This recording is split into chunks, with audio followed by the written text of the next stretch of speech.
Donc le défi que j'ai, c'est en 5 minutes de vous faire encore plus voyager que ce qu'on a fait tous ensemble aujourd'hui, en vous parlant de ce concours pour les communes de toute taille, qu'elles soient urbaines ou rurales, et les intercommunalités qui s'appellent Capitale française de la biodiversité. Et vous retrouverez évidemment les présentations de toute la journée en vidéo, mais aussi en PDF, et vous aurez les petits liens que je vous ai mis ici.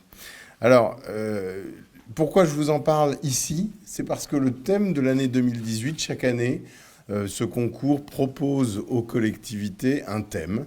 Et le thème 2018, c'était conception et gestion écologique des espaces de nature. Bon, à l'échelle de la collectivité. Donc là, on n'est plus à l'échelle du site comme avec la labellisation éco-jardin, mais bien à l'échelle de l'ensemble des politiques publiques de la collectivité. Donc juste un petit voyage pour le plaisir, des lauréats, le coup de cœur, un petit village de Haute-Saône, je crois, Saint-Rémy-en-Comté, je ne veux pas faire une erreur de département, en tout cas de Bourgogne-Franche-Comté, voilà, ça c'est plus simple. Que je vous invite à... Donc vous avez sur le site internet dédié des rapports de visite illustrés que vous pouvez parcourir pour savoir tout ce que fait ce petit village. Ici, là, c'est une photo de haies en milieu agricole, mais il y a de la désimperméabilisation, comme ce qui a été fait à Versailles, des travaux aussi de vergers de haute tige avec l'ONCFS et la Fédération de chasse, plein de choses. Bon. Bonnel, en Île-de-France, notre petite pépite francilienne, 1800 habitants, une réserve naturelle régionale, zéro phyto, évidemment, donc qui montre que on n'a pas besoin d'être grand d'être une grande ville pour faire des très belles choses. Prix régional aussi, Avignon. Là encore, ça fait écho à ce qui vous a été présenté à Versailles. Et je crois que là, c'est vraiment un grand mouvement qui nous attend. Ça, ce sont le devant des remparts de la ville. Ici, il y a seulement quelques années, c'était des parkings. Devant tous les remparts d'Avignon, il y avait des voitures garées. Eh bien, voilà ce qu'ils en font maintenant. Ils ont enlevé les voitures et ils font une prairie et vous voyez qu'ils appliquent les principes de la gestion différenciée avec une mise en valeur des remparts. Ils font beaucoup d'autres choses, hein. Atlas de la biodiversité communale, etc. Mais là, je vous donne un peu ce qui me... Saint-Privat de Valongue, meilleur village pour la biodiversité 2018, 225 habitants. En Lozère, absolument. Ils sont passés à zéro phyto en 2 ans. Donc, ils sont passés de pratiques normales à des pratiques écologiques en 2 ans grâce au soutien d'un organisme local qui était peut-être d'ailleurs la Fredon et en tout cas dans un dispositif financé par la région et l'Agence de l'eau. Et ils font un atlas de la biodiversité communale. Ils enlèvent l'éclairage nocturne pour être dans la réserve de ciel étoilé des Cévennes. Bref, des choses vraiment très intéressantes. Morne-à-l'Eau, meilleure petite ville pour la biodiversité, c'est en Guadeloupe.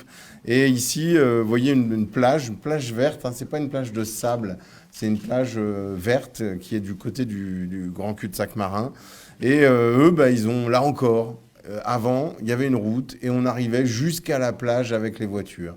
Eh ben, ils ont dit non, on va enlever les voitures, on va les mettre en retrait de la plage, on va enlever la route et on va retrouver un milieu naturel. Et c'est un facteur d'attractivité, y compris touristique. Hein, puisque là, on n'est pas sur une plage de sable blanc habituelle pour la Guadeloupe. Donc voilà, bien d'autres actions que je vous invite à regarder pour cette commune vraiment qui fait des choses très, très, très intéressantes. Grande-Synthe, alors, capitale française de la biodiversité en 2018, en 2010, 8 ans après, meilleure ville moyenne. Donc la progression continue, une ville extrêmement contrainte, entourée par les industries. Là, quand on parle de nature en ville, eux, 8 ans après, ils ont réussi à créer une réserve naturelle régionale dans cette ville enclavée, avec de la gestion différenciée et du lien avec la science, avec l'observation. Vraiment une ville, voilà, le mot exemplaire ne suffit plus. Allez-y, voilà, allez faire du tourisme à Grande-Synthe, vous ne regretterez pas, vous rencontrerez des gens aussi. Meilleure intercommunalité, la métropole Rouen-Normandie. Je vous ai mis une, simplement, action parmi tout ce qu'ils font. C'est une métropole, beaucoup plus de champs d'action. Mais ça, c'est l'action qu'ils font sur les plantes messicoles. Donc vous voyez là, dans ce champ de blé sans intrants, qui est fait à l'initiative de la métropole avec un agriculteur sur des terres qui sont, que la puissance publique maîtrise. Et il y a vraiment un travail de fond depuis 10 ans pour sauver ces espèces qui disparaissent qui ont coévolué avec l'agriculture depuis 8000 ans et qui disparaissent du fait de l'agriculture intensive. Donc voilà un autre exemple qui vous montre bien qu'on est aussi sur les milieux ruraux, même pour une métropole. Puis enfin, tout seigneur, tout honneur, Besançon, Guy est encore là, ou il a dû repartir, et il est reparti, voilà. Bon. Besançon, un travail vraiment exceptionnel, vous l'avez vu sur les cimetières, mais on pourrait vous parler de ce qu'ils font sur les coteaux, sur leurs collines, qui sont des collines calcaires, avec donc des enjeux patrimoniaux pour la flore assez importants. Ils travaillent sur les vieux vergers, avec vraiment avec les propriétaires, mais aussi avec des associations, avec des volontaires pour venir s'occuper de vergers qui sont à l'abandon, en disant aux propriétaires, voilà, c'est votre propriété, vous la gardez, mais nous, on va la valoriser avec des gens qui vont faire vivre ce verger.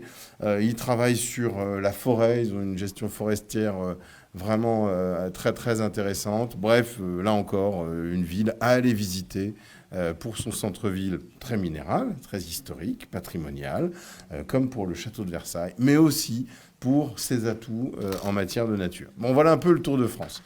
Vous retrouverez toutes les actions que font ces collectivités lauréates et les autres, parce que même ceux qui ne sont pas lauréats font des actions exemplaires aussi, dans un recueil d'actions qui s'intitule « Conception et gestion écologique des espaces de nature », qui est illustré par une splendide photo prise à Colombes et qui est une des photos lauréates du concours de photos de Site Éco-Jardin. Donc vous voyez que la boucle est bouclée. Ce concours est organisé avec nos amis de Plantes et Cités, avec l'Agence française pour la biodiversité, avec le ministère qui nous accueille ici et beaucoup d'autres partenaires. Donc je vous ai mis des petits liens, je vous invite à feuilleter cet ouvrage qui est plein d'inspiration.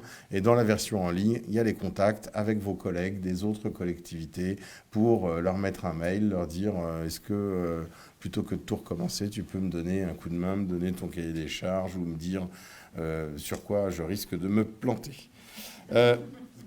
Dernière slide, je m'arrête là en vous donnant des nouvelles de l'avenir.